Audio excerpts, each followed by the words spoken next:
Very good morning, student. Now this is the dissection for the celiac trunk. Now the celiac trunk is the second branch from the descending aorta after the phrenic arteries. So as soon as this descending aorta, which is seen here, you can see here, this is descending aorta which is coming after opening in the diaphragm at the level of T12 vertebrae, thoracic vertebrae. Then it comes and lies a little left side, okay, little left to the vertebral column, okay. So this is that descending and thoracic aorta is here, and you can see here that this structure which is here is the celiac trunk, okay. I will just show you the origin of the celiac trunk. See this structure is the celiac trunk, which is taking origin from the descending aorta from its anterior aspect. Okay, before I come back to the celiac trunk and tell you about its different branches, I will like to give you the surrounding viscera. Okay, see this is the inferior surface of the liver. This is the gallbladder on the inferior surface of the liver. Then you can see here, this is the first part of the duodenum. Here it was cut because of the stomach was cut at the pyloric end. So this is the first part of the duodenum. This is the second part, and here will be the third part of the duodenum will be going here. See this. This is the third part of the duodenum which is going here. So first part, second part, and the third part of the duodenum. And in the C-shape concavity of this duodenum, this is the head of the pancreas is there. Deep down here will be the uncinate process of the pancreas, and passing through this is the superior, mesenteric vein. Okay, the mesenteric vein is coming from here, and this mesenteric vein will unite deep to the pancreas with that of the splenic vein here to form what is called as the hepatic vein. So this is the hepatic vein which is going inside the porta hepatis, okay, deep to the pancreas. Here it is being formed between the splenic vein as well as the superior mesenteric vein and the broad. This is the quite wide vein which is taking, which is called as the portal vein is here. So this is the head of the pancreas. This is the neck of the pancreas is here. Just deep to the neck it is formed, that is portal vein. And then this is the body of the pancreas. From this area, they have already removed from the tail of the pancreas, the spleen has been removed. Now what else you are seeing here in this is the mesenteric vein is here. And then what I want to show you here is that this is the celiac trunk. So I come back to the celiac trunk here. See this is the descending aorta, and this broad stump which is taking origin from the descending aorta is the celiac trunk, hardly about an inch in length, and this stump soon divide into many branches. Let us see the branches of this celiac trunk. Now, three important branches are given by this celiac trunk. I am just reflecting to show you the celiac trunk properly, and this is that branch which comes out from the celiac trunk, and this is called as the left gastric artery. You can see here, and then this left gastric artery is giving the branches also. Now this left gastric artery will run on to the lesser curvature of the stomach. It will come from the right side, will go on to the lesser curvature towards the left side, and will supply the lesser curvature of the stomach. So this branch, the first branch, we can say that it is the left gastric artery, right? Then there is another artery which takes origin from the celiac trunk. This is called as the common hepatic artery. And the third branch which takes origin from the celiac trunk is this tortuous artery which runs on to the superior surface of the body of the pancreas here, going right up to the tail of the pancreas. So this is the splenic artery which is quite tortuous. since the students have removed the spleen, this splenic artery is cut here. Otherwise, this splenic artery will give many branches, okay, which has been cut along with the removal of the spleen and that of the stomach. Let us see what are the branches which are given by the splenic artery. See here, in the similar way, there are many branches here which is arising from this splenic artery. It is going deep into the pancreatic substance. In this way, many branches will be given by, and this may be called as the great pancreatic artery.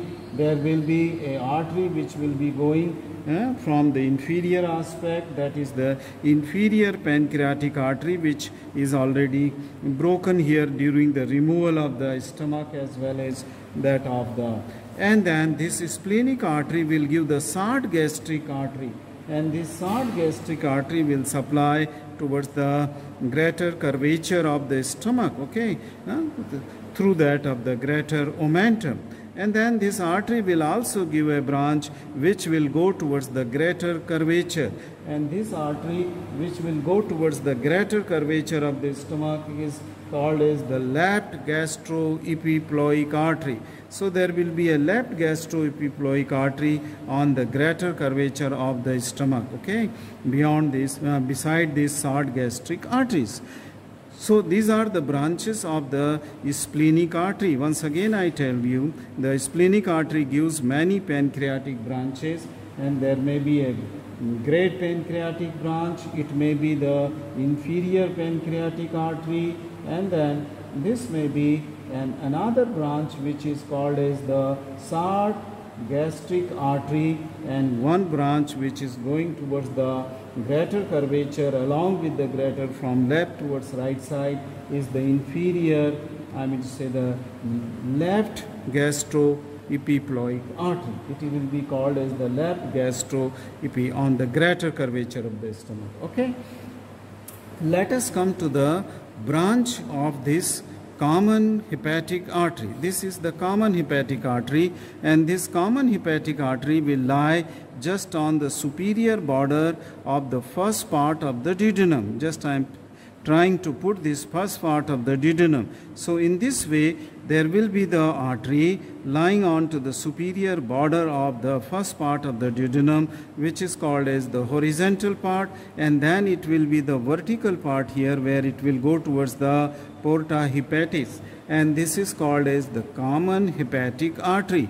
Then another branch from this, I mean say not common hepatic, it is the hepatic artery. This common hepatic is this system which is horizontally arranged onto the superior border of the duodenum, and then this is the hepatic artery, which at the porta hepatis will divide into the right hepatic as well as, see this, right and the left hepatic artery will be dividing. That is the hepatic artery, which will give a branch to the cystic artery. Now from this common hepatic artery will give many other branches. This will give here, okay, at the common hepatic, or just it may arise from the hepatic artery. You can see this stump which was taking origin, that short stump, and this will run on to the lesser curvature of the stomach, okay, where this onto the lesser curvature left gastric artery was going. This is the right gastric artery, which will also run onto the lesser curvature of the stomach. The lesser curvature from the left side, this artery will run towards the from left to right, and this right gastric artery will run from right to the left onto the lesser curvature.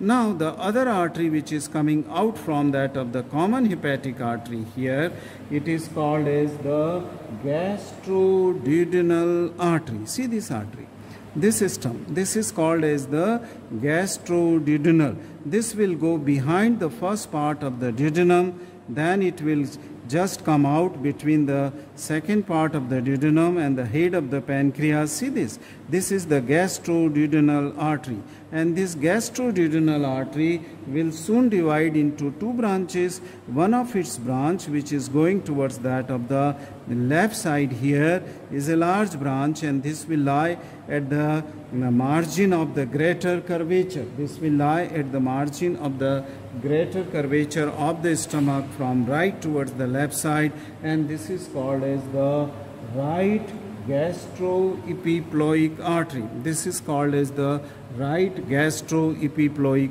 artery.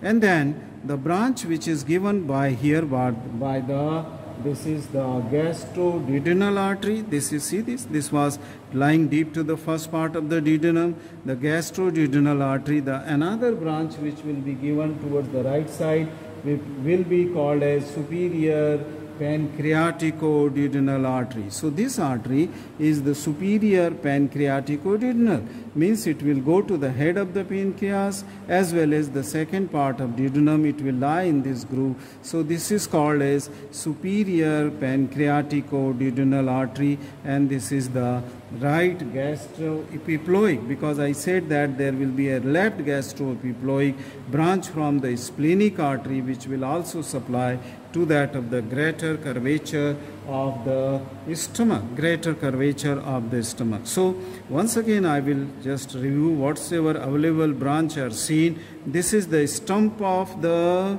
celiac trunk. Okay, this stump is coming out from the abdominal aorta. This is the left gastric artery, okay, which will supply to the gastric lesser curvature lie at the, this is the right gastric artery, which is not as big as that of the prominent as that of the left gastric artery. Both will lie at the lesser curvature of the stomach. This is the right gastroepiploic artery onto the right, say gastric greater curvature of the stomach, okay, and here was the left gastroepiploic artery which will also lie coming out from the splenic artery. Then this is the splenic artery which is tortuous, will give the short gastric artery to that of the stomach near its greater curvature and the esophagus. Then this splenic artery will give many pancreatic branches to supply the pancreas, and as I said that it will also give the left gastroepiploic artery. So, and this will be the, from the common hepatic artery, this will become hepatic artery, and then right and left hepatic artery will be there.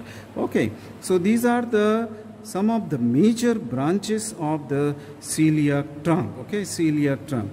This completes the dissection of the celiac trunk. Thank you very much for watching this video.